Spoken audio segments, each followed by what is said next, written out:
Olá, pessoal! Esse é o programa Conversa com Proprietas, uma iniciativa do INCT Proprietas que pretende trazer pesquisadores que são referências em seus temas para uma conversa interessante e amistosa. Nossa intenção é abordar temas acadêmicos, entender as trajetórias dos pesquisadores e aproximá-los com o público. Aproveitem o vídeo.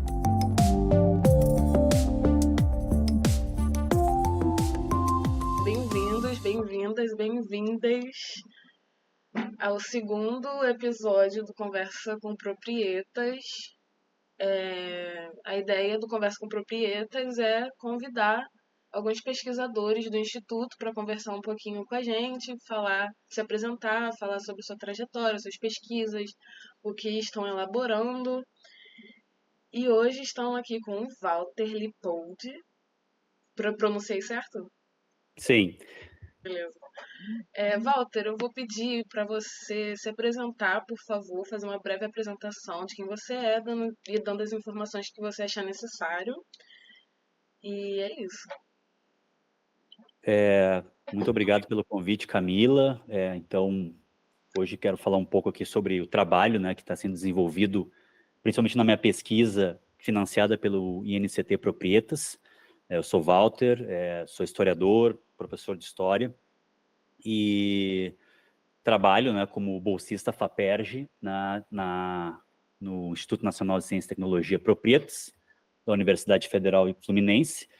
Já venho há algum tempo trabalhando como editor também da editora Proprietas e também, ultimamente, desenvolvendo uma pesquisa sobre colonialismo digital e divulgação científica, algo bem interessante assim, que eu estou desenvolvendo, que é sobre as plataformas de artigos, repositórios, motores de busca científicos, IAs, e como essas plataformas, elas, de certa forma, reproduzem ou não, a pesquisa está em andamento, esse fenômeno que nós denominamos colonialismo digital. Então, estou muito feliz de estar aqui, para quem está ouvindo o podcast, nos vendo também. Obrigado, Camila, e espero que a gente possa aqui desenvolver algumas ideias sobre esses fenômenos tão importantes para a pesquisa e para a ciência brasileira.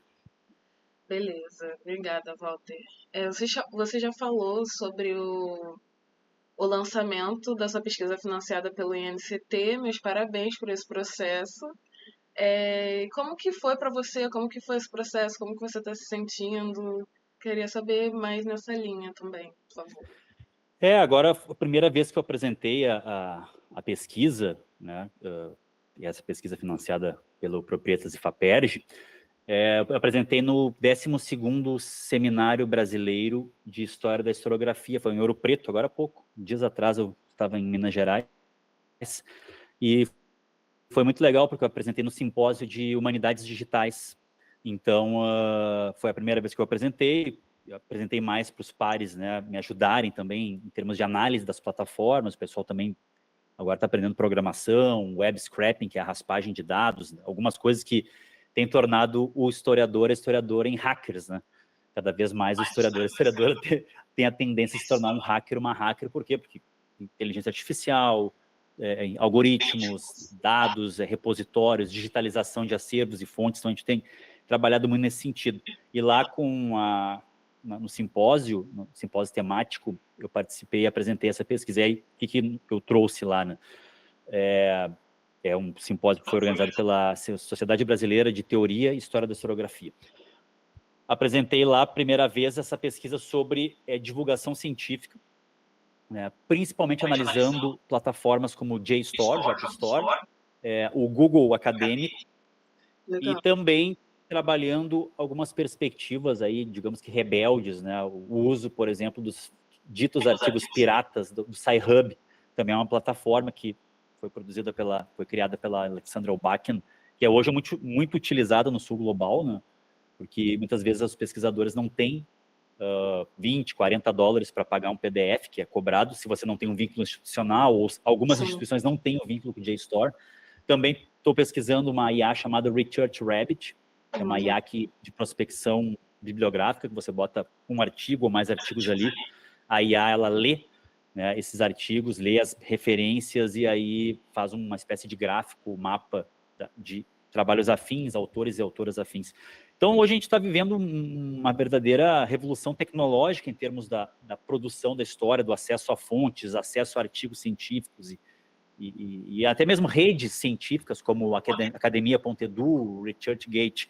Mas tudo muito legal, muito interessante, só que tem uma grande contradição. Há muitas possibilidades, altas possibilidades, mas também grandes contradições. Entre elas, são plataformas em geral.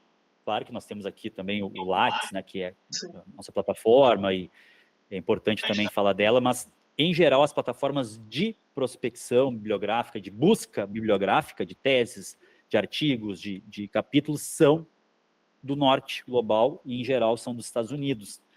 E aí a gente fica pensando, né, dentro desse processo de colonialismo digital, onde tu tem uma captura de dados, metadados e biodados brasileiros, dados de pesquisa, de inovação, disrupção, como eles gostam de falar, né, disrupção tecnológica, patentes, enfim, fármacos, entre outras coisas, que estão sendo processados em data centers dos Estados Unidos. Eu dou um exemplo muito grave, não tem a ver diretamente com a pesquisa, mas com a saúde do povo brasileiro. DataSUS, saiba você, Camila, ele hoje está rodando no servidor da Amazon, AWS, Amazon Web Service, porque o Brasil, em termos de soberania digital, nós não temos infraestrutura de data centers, ou seja, os grandes computadores para processamento de dados, cabeamento, enfim, também, né, para satélites, toda essa tecnologia, hoje, ela, em grande parte, está nas mãos de empresas estadunidenses, empresas do norte global, as Big Techs, né? Sim. Então, isso nossas redes federais, nas mãos da Google, Alphabet, nós usando Meet, Classroom, Drive. Eu fui, há pouco tempo, substituto professor no Instituto Federal do Rio Grande do Sul, e fiquei surpreso quando falaram para eu abrir uma conta Gmail para ter acesso, né, aos servidores do IFE. Aquilo me deixou bastante preocupado. Não só IFE, mas redes também públicas, não só federais, mas também estaduais, municipais, que cada vez mais nós estamos dependentes desses serviços estrangeiros. E a gente tem uma visão de que Google, Amazon, até o grande exemplo agora do próprio Starlink, o X, né, do Elon Musk, que muitas vezes a gente vê essas empresas, talvez agora isso aí está mudando um pouco, como potências benevolentes. Que serviço legal, como eles são bons, nos dão de graça, né? Na verdade, você sabe, né, já foi muito dito isso na internet, quando o serviço é gratuito, o produto é você. São seus dados, seus biodados, seus metadados. Então, é nesse sentido que a pesquisa tem trabalhado. A questão da propriedade intelectual, isso tem tudo a ver com a pesquisa, e tem tudo a ver com o Instituto Proprietas. Na história da propriedade intelectual no ciberespaço, então é o tema que eu desenvolvo. As licenças, Creative Commons, os artigos, a contradição com plataformas que digamos que cobram para acessar arquivos Creative Commons, licenças livres, copyright, copyleft. Então, tudo isso tem a ver com circulação de artigos, de conhecimento científico, e está hoje mediado por essas plataformas, em geral, controladas por Big Techs ou por empresas do norte global. É um monopólio, né? Que está na mão desses grupos. Walter, você tem um livro que se chama Colonialismo Digital, que foi escrito por você e pelo Davidson Faustino, né? E o que eu gostaria de perguntar é o que inspirou a escrever o livro, qual foi o ponto de partida dessa pesquisa e as principais descobertas. Esse livro, olha, esse livro já tem história, inclusive ele foi lançado pela Proprietas, em Portugal. O livro, primeiro, ele foi lançado pela Ciências Revolucionárias. Eu editei o livro, a primeira vez que eu editei um livro. E aí ele foi lançado pela Proprietas, com capa dura. Inclusive, infelizmente, eu não tenho essa edição, de tão rara que ela já esgotou, né? E nós lançamos não só esse livro, meu e do Davidson Faustino, lá em Amadora. Fizemos lançamento lá em Amadora, na Grande Lisboa, uma cidade de imigrantes, né, africanos, brasileiros, e foi muito legal, porque a gente foi muito bem recebido pelo pessoal lá. Lançamos lá no espaço em Monge, né, em Damaia, ali do lado em Amadora, que é uma cidade da Grande Lisboa, né? E assim, o livro depois foi para Boitempo, né? Tem essa nova edição da Boitempo, o livro já está com uma tiragem de já está na segunda reimpressão, uma tiragem de em torno de 7.500 impressos. Então, o livro circulou bastante, a gente já vendeu em torno de 5.000 cópias dessa edição da Boitempo, e é um livro que trabalha exatamente essa perspectiva da tecnologia em termos emancipadores, né? A gente traz o pensador Frantz Fanon, que atuou na Argélia como pensador, militante, jornalista, médico, na Tunísia, no norte da África, e a gente traz essa teoria do Fanon, onde ele escreve muito sobre como o povo argelino ele se apropriou da tecnologia, no caso, na época era radiodifusão, e o povo argelino reelaborou e descolonizou a tecnologia. Ele não chega a falar esse palavreado, descolonizar a tecnologia, mas ele analisa um verdadeiro processo de descolonização da tecnologia. Isso em 1959. É um livro chamado Sociologia de uma Revolução. Então, eu, Davidson, como somos dos estudos fanonianos, nos conhecemos, né, nessa caminhada, e aí ele foi da banca da minha tese, da minha defesa de tese, doutorado, aqui na Universidade Federal do Rio Grande do Sul, e aí depois ele estava escrevendo um texto sobre racismo algorítmico. Ele estava lendo a obra do Tarcísio Silva, e ele sabia que eu já tinha uma caminhada com hackativismo, eu sempre fui muito interessado em história da ciberguerra, história da tecnologia, hackativismo mesmo, software livre. E aí ele disse, Walter, dá uma olhada nesse texto, tu que é metido a hacker aí, dá uma olhada nesse texto que eu estou escrevendo, estou me metendo aqui nessa coisa de tecnologia, eu quero saber, eu quero trazer o Fanon. E aí eu li o texto, cara, eu tenho alguns textos aqui, trechos de textos, onde eu trabalho essa questão da descolonização da tecnologia na Argélia, que o Fanon analisou. Ele, cara, que legal. E aí eu disse, cara, de repente, vamos no futuro produzir um artigo juntos, né? Pensando uma perspectiva fanoniana sobre a tecnologia digital no momento atual que a gente está vivendo, Big Techs, né? E aí veio aquele ensinamento do Fanon. Fanon dizia, né, não há como dissociar capitalismo, colonialismo e racismo. São três elementos indissociáveis, né? Desde da assim chamada acumulação primitiva de capitais, o colonialismo, o escravismo colonial, o saque de metais, a expulsão de camponeses das terras na Inglaterra, os cercamentos, etc. E aí a gente, mas existe um elemento colonialista hoje nessa questão de captura de dados, de controle de infraestruturas, de controle de mineração de ouro, tanto o garimpo ilegal como a mineração de columbita e tantalita no Congo, no caso do ouro aqui das terras Yanomami brasileiras, no Brasil, né? Nós temos também o cobalto, temos o lítio na Bolívia, e isso nos mostrou, olha só um pouquinho, esse fenômeno do colonialismo digital, ele está se fortalecendo cada vez mais. Só que a gente tinha algumas diferenças, não fomos nós que criamos esse termo, esse conceito, foi o Kelwet que trabalhava com esse termo, o africano, né, pensador, e aí a gente pensou, não, vamos trazer esse termo, porque ele tem algo fanoniano nele, porque ele fala de colonialismo, vamos tentar analisar até que ponto a história do colonialismo tem a ver com o que a gente está vivendo hoje. E a gente põe a Kwame Nkrumah, com a teoria do neocolonialismo, e aí começamos a produzir um artigo. Aí o artigo ficou com 20, 25, 30, 50 páginas. Quando veio o artigo, estava com 120 páginas. Falei, cara, isso aqui é um livro, não é um artigo mais. Foi daí que eu dei a ideia de, cara, vamos tentar editar esse livro. E aí a primeira edição saiu, foi um sucesso, né? Era uma editora pequena, Ciências, mas mesmo assim foi um grande sucesso. Aí eu conheci, né, a Proprietas, e aí o livro...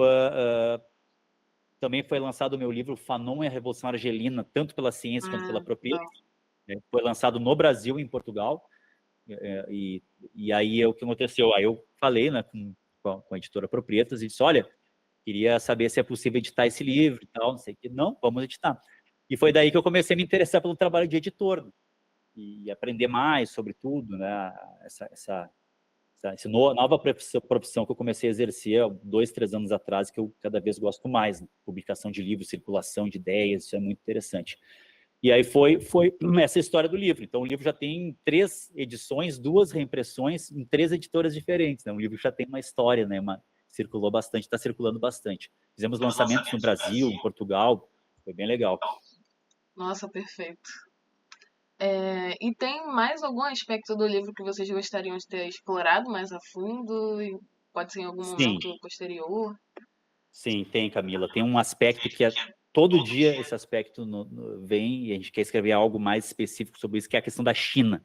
No livro, nós ficamos muito focados nos Estados Unidos, na questão do colonialismo digital aqui. E aí muitas pessoas, tanto pessoas que veem a China como uma alternativa ao modelo ocidental, como também críticos do modelo chinês, em termos do vigilantismo digital, que a China tem uma tecnologia de vanguarda nesse sentido, né? Tem o lado ruim, como a gente, é óbvio, o lado ruim do vigilantismo digital, mas na pandemia se mostrou também algumas possibilidades, claro que dentro dessa questão do controle dos dados, né? Hoje na China, para você pagar alguma coisa, você vai usar um algoritmo facial, algo do gênero. Então, falta a China, não só a China em si, como também nós não aprofundamos muito nessa obra a guerra pelo 5G, a expulsão do TikTok, e das empresas chinesas, corporações chinesas dos Estados Unidos, né? Que aqui o X foi proibido de ser usado devido, né, a ferir a lei brasileira e não botar um representante do X, né, do ex-Twitter aqui no Brasil, do X. E aí, quando o TikTok foi expulso dos Estados Unidos, deram ali um prazo para sair, ninguém, não, pois a China espiona e tal, mas quando é coisa das Big Techs estadunidenses, parece que não tem problema nenhum. Então, acredito que esse aspecto mais desenvolver. O conflito Taiwan-China, né, o controle de semicondutores, o controle da tecnologia de 5G, a questão da captura de dados por aplicativos como o próprio TikTok, né, e entre outros, essas discussões todas nos interessam muito. Então, a cada palestra, cada lançamento, as pessoas que leram o livro falavam assim, muito bom, gostei, mas assim, e a China? Aí a China, você agora pergunta, e realmente é uma coisa que nós sentimos que no livro, mas não dava para dar conta de tudo, a gente tem que fazer certas escolhas. Mas esse é um ponto bem frágil, assim, que eu acho que a gente poderia ter aprofundado mais, mas futuramente a gente quer. Vendo uma continuação. Exato. Perfeito, é isso. A China é uma grande potência, né, que está influenciando o globo. E seria muito interessante, né, também pesquisar dentro dessa perspectiva. Aguardamos a próxima edição, o próximo livro. Walter, vocês têm um texto também que se chama Colonialismo Digital, Racismo e Acumulação Primitiva de Dados. É um artigo que eu achei bem interessante. E o que eu gostaria de perguntar para você é como que você definiria o conceito de colonialismo digital? É um conceito novo que até eu começar a ler sobre as suas pesquisas e sobre o que você estava falando, até mesmo nas suas redes sociais, que você fala bastante, tem as redes sociais bem ativa. Até ter contato com você e com a sua pesquisa, eu não tinha noção do que se tratava esse conceito, né? E aí eu gostaria de perguntar, enfim, como que você vê essa ideia? Esse texto foi o nosso primeiro texto, na verdade, nosso primeiro experimento, assim, em termos de produção textual. E aí depois, a partir dele, estão surgindo não só os livros, as novas edições, porque quando a gente escreveu a primeira edição da Ciência da Proprietas, tudo era NFT, todo mundo estava entrando no metaverso, era blockchain, criptomoedas, nem se falava em IA. A gente foi lá e estudou blockchain, um inferno, estudamos NFT, tokens não fungíveis, né, e toda essa coisa. Tem tudo a ver com propriedade também isso aí, né? Emular uma aura na arte, uma espécie de aura benjaminiana, um NFT, um tênis Nike para usar no avatar dentro do metaverso, mas é Nike mesmo, porque tem NFT. A gente estudou um monte. Deu 6 meses, ninguém mais falava em NFT. Ninguém mais falava em blockchain e criptomoeda muito pouco. Tudo era IA generativa, inteligência artificial, grandes modelos de linguagem, datasets, todo um novo jargão. E aí a gente praticamente vamos ter que reescrever uma parte do livro. Foi o que nós fizemos, né? E esse artigo foi bem nessa transição. Então, assim, o artigo ele traz o seguinte: o colonialismo digital, ele é um fenômeno que ele não está no nível discursivo ou somente ideológico, ele é um fenômeno concreto que envolve uma materialidade no sentido de, controle de infraestruturas, cabeamentos, data centers, 2, controle geopolítico de zonas de mineração também, e aí o velho neocolonialismo, o velho imperialismo presente. E esse é o primeiro ponto, né? Extração de minérios, de ouro, de colombita e tantalito, coltão, como eu falei, cobalto, controle dos cabeamentos, controle dos cabos submarinos, por exemplo, toda uma geopolítica dos cabos submarinos que a gente não conhece, satélites. Esse é o primeiro nível. Aí eu tenho um segundo nível que é chamado de colonialismo de dados. Nós trabalhamos com o conceito aí, nós nomeamos, assim, em homenagem à assim chamada acumulação primitiva de capital, uma verdadeira acumulação primitiva de dados. Por quê? Porque nós estamos numa terra sem lei agora. É uma espécie de estado de natureza hobbesiano, lá do Leviatã. Né? A guerra é de todos contra todos. Não há lei no ciberespaço, a soberania digital brasileira está completamente sendo cada vez mais atacada, mesmo nós temos o Marco Civil da Internet e a Lei Geral de Proteção de Dados, são bem interessantes, foram bastante mutiladas também na sua aprovação, mas são leis bem interessantes e importantes. Mas o que acontece? Ao usar plataformas, aplicativos, nós temos dados capturados, extraídos. Usando smartwatches, a gente tem dados, biodados, quantas horas você dormiu, quantos passos você deu, seus batimentos cardíacos, gasto calórico. Todo tipo de aplicativo ele está dentro desse modelo de negócio. Qual é o modelo de negócio hoje? É capturar dados, Big Data, eles chamam, Big Data. Esses dados vão para uma ciência de dados, Data Science, vão ser processados. E aí nós temos o quê? Microdirecionamento de anúncios segmentados, marketing digital. Esse é o modelo Facebook, Instagram, Google, é o modelo que está hoje controlando o mercado. Então, esses dados são muito valiosos. Imagina dados escolares, dados do DataSUS. Você imagina o poder de quem controla um banco de dados do SUS e é rodado aonde? Na AWS. As Big Techs são muito espertas. Hoje elas estão vendendo um serviço chamado de nuvem soberana. Eles vendem nuvens ditas soberanas e criptografadas e seguras para estados usarem essas ditas nuvens. E aí o que acontece? Nós temos um processo de praticamente esfolamento da subjetividade, da criatividade, da expertise, do conhecimento, essas IAs mesmo. Elas sugam não só textos, o Wikipédia é um dos mais sugados assim pelas IAs generativas proprietárias, desenhos, arte, são modelos treinados em textos e arte, muitas vezes roubado. Quando é domínio público, tudo bem. Então, é uma tecnologia interessantíssima, só que, ao mesmo tempo, está cumprindo um papel que é o velho processo de transformar a produção coletiva da humanidade em propriedade privada, no caso, propriedade intelectual de um software, de uma IA. Então, esse é um segundo ponto, o colonialismo digital. E aí ele vem acompanhado de uma racialização codificada. Nós partimos do estudo do racismo algorítmico do Tarcísio. O que é a racialização codificada? Esses motores de busca, esses algoritmos, essas IAs, estão enviesados. A gente chama de viés algorítmico. No caso, por exemplo, nós não falamos que eu e o Davidson preferimos não dizer que a IA é racista. Ela não é um sujeito, ela não tem ânima. Mas ela reproduz vieses racistas. Por quê? Porque grande parte dos programadores são brancos, grande parte da conexão na internet há uma grande desigualdade de conexão ao longo das décadas que a internet existe, são brancos, e mais, o rosto, digamos, do universal para programar algoritmos faciais e todo tipo de tecnologia ligada a isso, é um rosto branco. Por quê? Porque a branquitude ela tem essa tendência de colocar o rosto branco como o rosto universal, mas é um falso universal. Aí nós temos aqueles tipos de relatos, né? Por exemplo, pessoas negras querem abrir uma conta num banco digital e não conseguem porque não reconhece o rosto. O cabelo tem que ser preso porque o cabelo não é reconhecido com o rosto e aí piora. Né? A pessoa vai lá abrir uma torneira, um simples sensor de torneira, num shopping, a pessoa passa o braço ali, uma pele negra, não abre, não reconhece. Agora aí vem a grande e perversa contradição. O mesmo rosto negro que não é reconhecido por uma câmera para abrir uma conta, é reconhecido no algoritmo facial do crime, da polícia.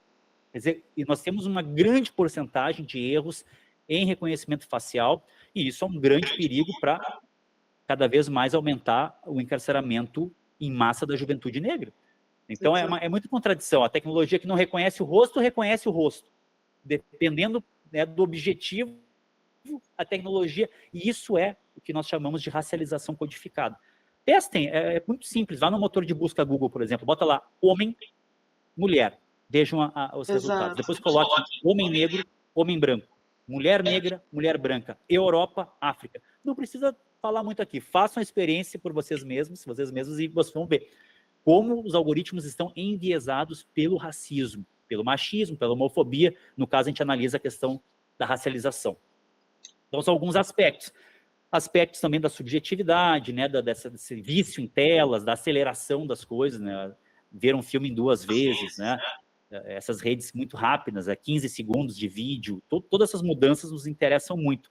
E até a gente lançou um livro, um capítulo de um livro recentemente, que é até uma frase do rap do Racionais, do Mano Brown, cantando, que é tudo junto, cada qual na sua solidão. Daí a gente vai ver a hiperconexão e a desconexão, porque é um mito também. Verdade. E a pandemia nos trouxe esse mito. Tá todo mundo conectado, tá todo mundo... Nem todo mundo. Quando a gente foi dar aula na pandemia para os alunos de ProEja, por exemplo, nós notamos que muitos não tinham uma franquia adequada para ver um vídeo no YouTube. Professor, eu não consigo ver teu vídeo de 1h30, mas por quê? Porque a minha conexão aqui ela é 4 GB para toda a família no modem, né? Enfim. Então, existe essa contradição e ela também tem a ver com o colonialismo digital. Então, são alguns pontos que a gente trabalha, mas os principais são esses. Tema muito interessante, super complexo. Eu particularmente adoro. E você traz também nesse texto, vocês trazem uma definição do sociólogo sul-africano Michael Kwet, enfim, sobre o uso da tecnologia digital para dominação política, econômica e social de outra nação ou território. Então seria dentro desses aspectos que você acabou de falar agora, né? Sim. Essa seria a próxima pergunta. Não, e faltou um elemento importante que a gente tem que trazer aqui, que é a plataformização do mundo do trabalho. Isso vem com as plataformas, alguns chamam de uberização, que para nós nada mais é do que uma precarização das relações de trabalho, das relações, né? Quer dizer que o trabalhador vai perdendo direitos e junto uma ideologia do empresário de si. Eu faço meu tempo, eu sou CEO. Agora todo mundo é CEO, né? Todo mundo é CEO agora, quer dizer, tipo, e todo mundo tá lá no LinkedIn, aí coloca CEO. É o empresário de si, é uma ideologia que vem também com as Big Techs.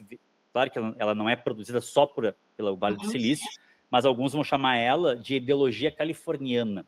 É uma mistura de ultraliberalismo com tecnosolucionismo, uma tecnotopia, que a tecnologia vai melhorar tudo, e uma pitada de tendências anti-autoritárias, a lá São Francisco, anos 60. Imagina pegar um hippie e um yuppie, né? um empresário yuppie e um hippie, e juntar numa coisa só. Daí surgiu essa cultura das Big Techs de dizer assim, na Google você trabalha de bermuda, na Google você pode todo tatuado trabalhar, num escritório, né, fordista, tu não vai poder, tu vai ter que estar todo engomadinho, todo não sei o quê, né? Mas na Google não, você pode todo tatuado com piercing, pode tomar uma Coca-Cola, pode jogar fliperama. Então essa questão é muito interessante, né? Que aí o sonho de todo mundo era trabalhar nessas Big Techs. Só que vem um outro lado, que é o lado da precarização, da terceirização, né? E é uma sociedade onde as pessoas estão cada vez mais se autoexplorando. E isso leva decididamente ao burnout, né? Uma sociedade do burnout, da exaustão total mental e física no trabalho.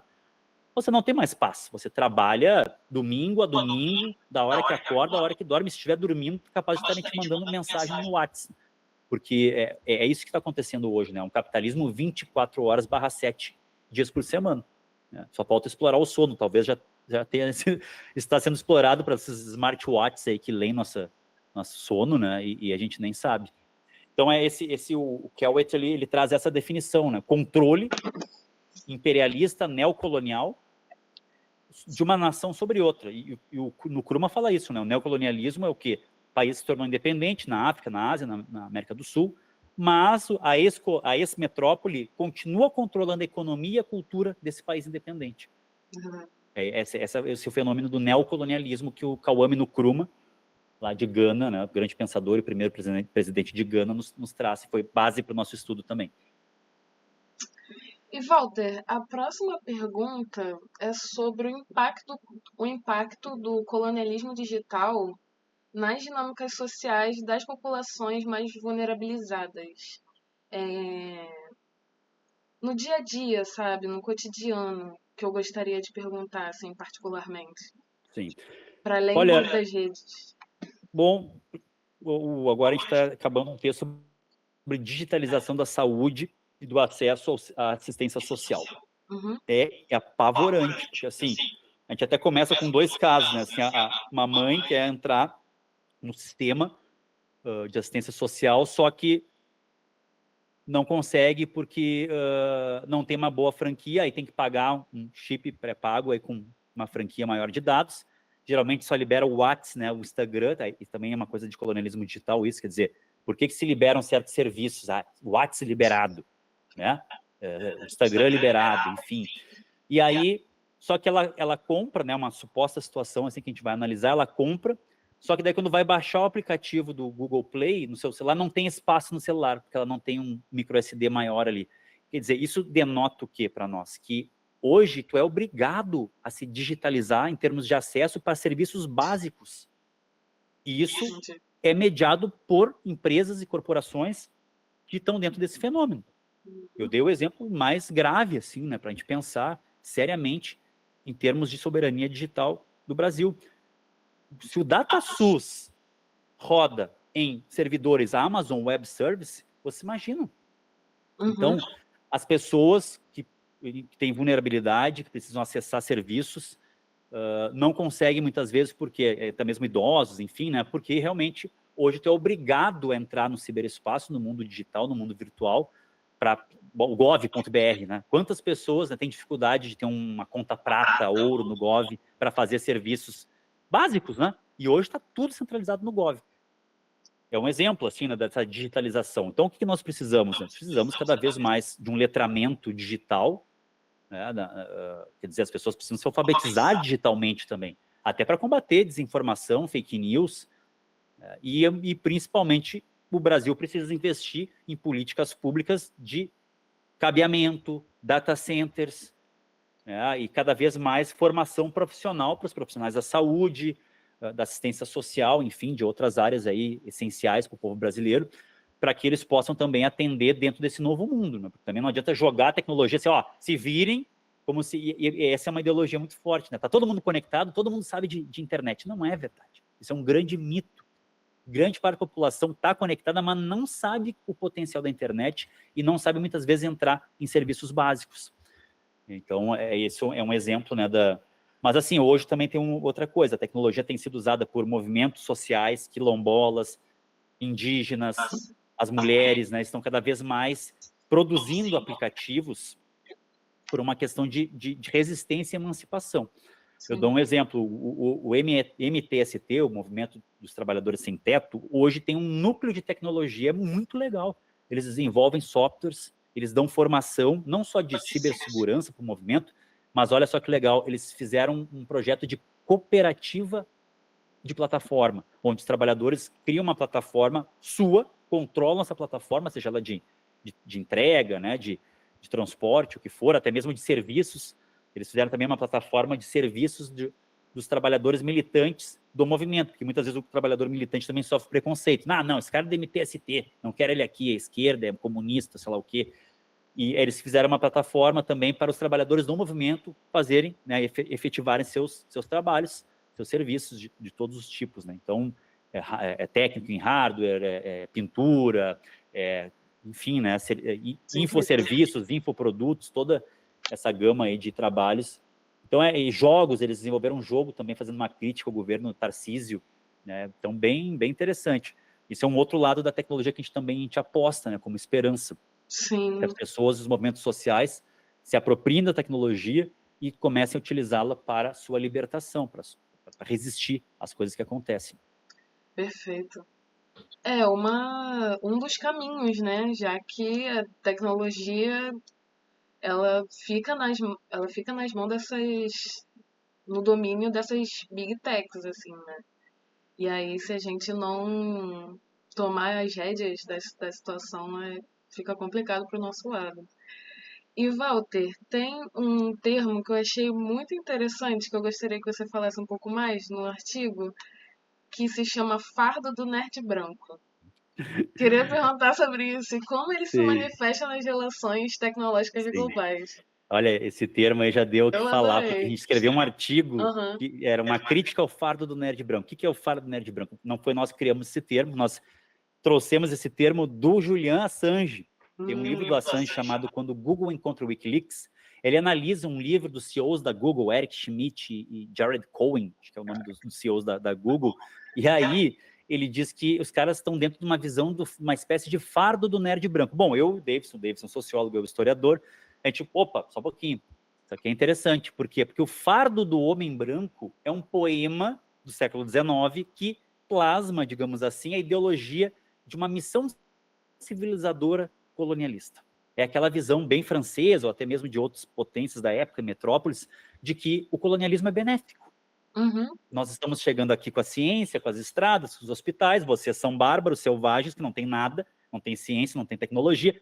Nós estamos doando isso para vocês, logo é muito justo que nós possamos explorar as suas terras, roubar as suas terras, seus minérios e explorar a sua mão de obra até exaustão. Então, o fardo do nerd branco é uma reabilitação dessa ideologia colonialista da missão civilizadora no século XXI, através desses brancos CEOs e caras que dominam as big techs aí, né? Enfim, Jobs, né, já falecido, mas o próprio Elon Musk, que é um grande exemplo, agora ele está com esse projeto de extrema-direita abertamente, né? Mas há pouco tempo atrás ele estava no governo Bolsonaro aqui, dizendo que vamos conectar a Amazônia com Starlink. Aí fomos lá agora descobrir que quem está usando muito Starlink na Amazônia são os garimpeiros, né? Ilegais, né? E, quer dizer, e aí o Zuckerberg diz que vou mandar balões para conectar a África, mas a que preço? Sim. É bondade? Não é bondade. Esse é o velho mito, né, da bondade branca colonialista e, na verdade, tem um preço, capturar Sim. dados. Então, isso é o fardo do nerd branco. Ele tem tudo a ver com esses donos e CEOs executivos das Big Techs, né, que estudaram em Stanford, etc., e que hoje dominam esse mercado. E eles são vistos sempre como muito bondosos, muito legais, doando serviços gratuitos. A gente vai analisar com mais seriedade, profundidade, a gente vê que não. Na verdade, essa bondade, ela tem tudo a ver com aquela ideologia do século XIX, só que foi reabilitada nesse mundo high-tech. É a relação colonial que foi reconfigurada e que está sendo aplicada em território africano, América do Sul, né? E assim, por isso que eu acho muito interessante, as coisas elas se atualizam, parece que não mudam. E aí, encaminhando mais para o final, eu só gostaria de saber alguns exemplos sobre o impacto das inteligências artificiais em território africano, por exemplo. Você consegue... Sim. Olha, para quem quer aprofundar sobre esse fenômeno em África, no continente africano, eu indico a Biba Birhani. Ela é uma pensadora etíope, ela é, inclusive, um dos fundamentos, a obra dela é um dos fundamentos da nossa obra, do nosso livro. A Biba Birhani, ela fala em racismo, ela fala em evangelismo tecnológico e colonialismo algorítmico em África. Ela diz que as big techs e os seminários de tecnologias, com as grandes convenções e encontros tecnológicos na África, eles têm uma verdadeira pregação que lembra muito o evangelismo dos missionários no colonialismo. É o evangelismo tecnológico. Tem que ser assim, tem que colocar IAs, algoritmos, algoritmizar toda a sociedade, né? E ao mesmo tempo ela trabalha com esse conceito de colonialismo algorítmico. Então ela fala que o continente africano hoje é uma grande base, não só de minérios, importantes para essas revoluções tecnológicas, da terceira e da quarta fase da Revolução Industrial, como dei o exemplo antes, o coltão, né, do Congo, a columbita e a tantalita, que são essenciais para essas tecnologias, e ao mesmo tempo o controle, né, de potências ocidentais e desses mundos de mineração, e são mundos da morte, né? A Shirley Mbembe fala isso, né? Mundos da morte, com guerras, com exploração de trabalho infantil, enfim, né? Brigas entre potências. Agora a gente tem toda essa realidade do Sahel ali, né? Com uma tensão com o imperialismo francês e a questão de nacionalização de empresas, toda uma projeção de novos conflitos na África.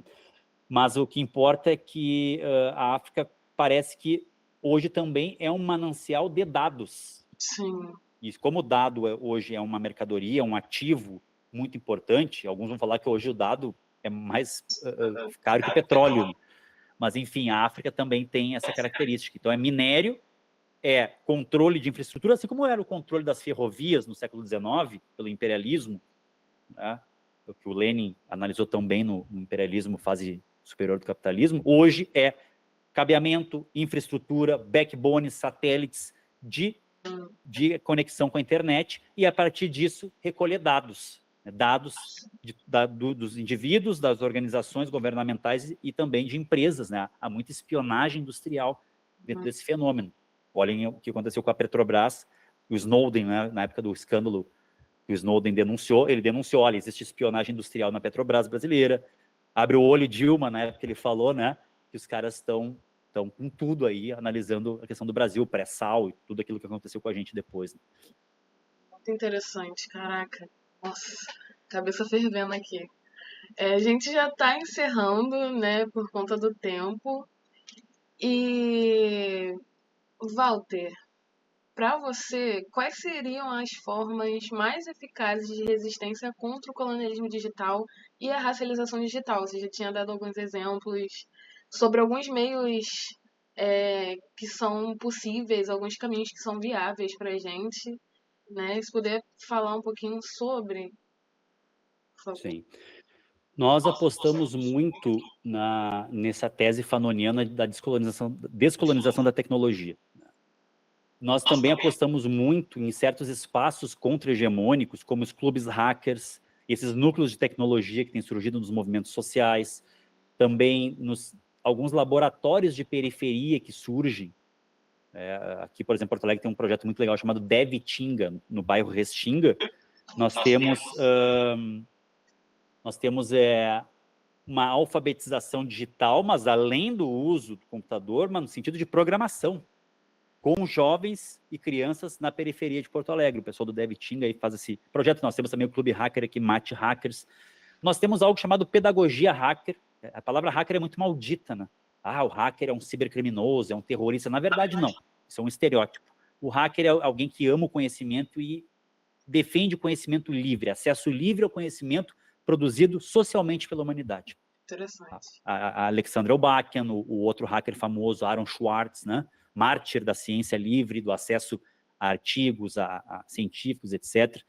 Então, nossa aposta é que os movimentos sociais, os quilombolas, as mulheres, as retomadas indígenas, os povos ribeirinhos, os atingidos por enchentes e barragens, os movimentos sem terra e sem teto, todos oprimidos, todas oprimidas, todos e todas possam compreender a tecnologia como algo emancipador, compreender que é difícil a gente mudar esse modelo de negócio somente usando os softwares das Big Techs. Por isso aí tá o nosso nome do nosso livro, né? Uma crítica hacker fanoniana. A gente queria que os hackers e as hackers conversassem com a teoria do Fanon e que o pessoal do antirracismo, né, da luta antirracista, anticolonial, decolonial, contracolonial, pós-colonial, todas essas escolas aí que fazem a crítica ao eurocentrismo, ao colonialismo, ao racismo, pudessem se dar conta da importância desse diálogo entre hackativismo, movimentos sociais e a luta dos oprimidos. E essa é a nossa aposta. Uma aposta em novas organizações de resistência, mas isso também demanda políticas públicas. Porque também vai ser, senão vai ser aquele velho, né, velho enfrentar o moinho, que nem no Don Quixote, ou aquele mito do Sísifo, né, que vai empurrando a pedra até em cima lá da ladeira e quando vê a pedra rola de novo para baixo. A Audre Lorde fala algo muito interessante. Ela diz assim, lá na questão do racismo e escravismo nos Estados Unidos, a Audre Lorde diz assim, é possível desmantelar a Casa Grande com as ferramentas do Senhor? A gente coloca até isso no livro lá, para pensar se é possível a gente mudar esse modelo predatório de captura de dados, de controle de infraestruturas, usando as plataformas das Big Techs. Então, a nossa proposta é a seguinte, não vamos largar tudo, vamos sair do Instagram, vamos sair do YouTube, porque a gente vai deixar para a extrema-direita. Os caras já dominam. E se a gente fizer esse movimento, né, talvez seja muito perigoso. E a juventude hoje está exposta a esse chorume internetico, né, de ideologias de ódio, masculinismo, red pills, misoginia, neonazismo, etc, etc. Então, a nossa aposta é, vamos continuar disputando essas redes, mas sabendo do preço que nós pagamos, porque são as tecnologias das Big Techs. Sim. Mas vamos conhecer alternativas, vamos conhecer o mundo do software livre, vamos fazer uma certa redução de danos digitais e vamos nos ligar também na autodefesa digital, porque quem é do movimento social que faz ação direta, por exemplo, que faz ocupações, tu precisa de segurança, senão você vai preso. Então tem todos esses aspectos aí que a gente também puxou dos Panteras Negras, a questão da autodefesa, né, dos Black Panthers dos Estados Unidos, a importância de uma autodefesa, no caso uma autodefesa digital, a importância de ter tecnologias livres. Então, são algumas apostas, né? É um pouco de esperança num mundo de pessimismo e niilismo. Também, se a gente ficar analisando só o colonialismo digital, a gente acaba dizendo que está tudo dominado e não tem o que fazer. Então, a gente tem essa esperança no movimento social e nas lutas sociais do século XXI. Perfeito, obrigada. E, Walter, a gente já encerrou por hoje. A última pergunta que eu gostaria de perguntar é o que vem aí, quais são os próximos trabalhos, tem algo que vai ser publicado?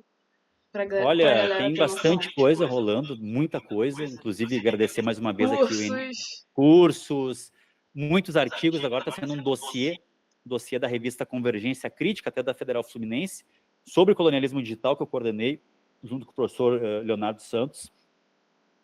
E temos aí alguns artigos também, isso tudo porque eu tenho essa bolsa da FAPERJ, então vejam bem, né, a importância de ser financiado, de ter uma bolsa para produzir ciência nesse país, né? Como é importante. Então, eu agradeço muito ao Instituto Nacional de Ciência e Tecnologia Proprietas, né? Porque realmente, com essa bolsa que eu tive agora, já estou há 2 anos, né, trabalhando com Proprietas, como editor e como pesquisador, ela me possibilitou ter tempo, né, e dedicação a esses projetos, né? Vários artigos estão no Prelo, inclusive um artigo sobre história da ciberguerra. Temos aí um artigo também saindo sobre história da propriedade intelectual no ciberespaço, que é uma coisa que cada vez mais eu quero trazer para nós do Instituto Proprietas, esse debate, né? Como é importante debater propriedade intelectual, licenças de software, de textos e etc. Então, tem muita coisa vindo por aí, inclusive esse dossiê, né, que eu estou lá representando o INCT Proprietas nessa revista.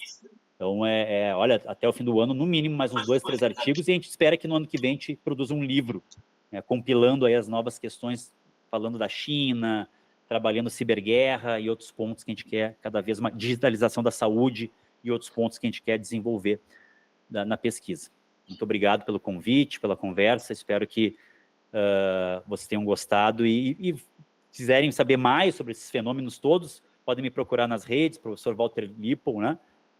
No Instagram, meu e-mail é prof.walter@proton.me. Então podem me mandar e mando bibliografias, mando os artigos e tudo mais que vocês quiserem debater. Perfeito, Walter. Muito obrigada por hoje. A gente vai encerrando por aqui com mais um episódio. Fiquem atentos nas próximas entrevistas e conversas que a gente vai produzir. E é isso, gente. Obrigada e boa noite. Boa noite, tarde, muito obrigado. Dia. Boa noite, bom dia, boa tarde para quem está nos vendo aí, né? Obrigado, pelo convite. Valeu. Fiquei muito feliz de estar aqui. Tchau.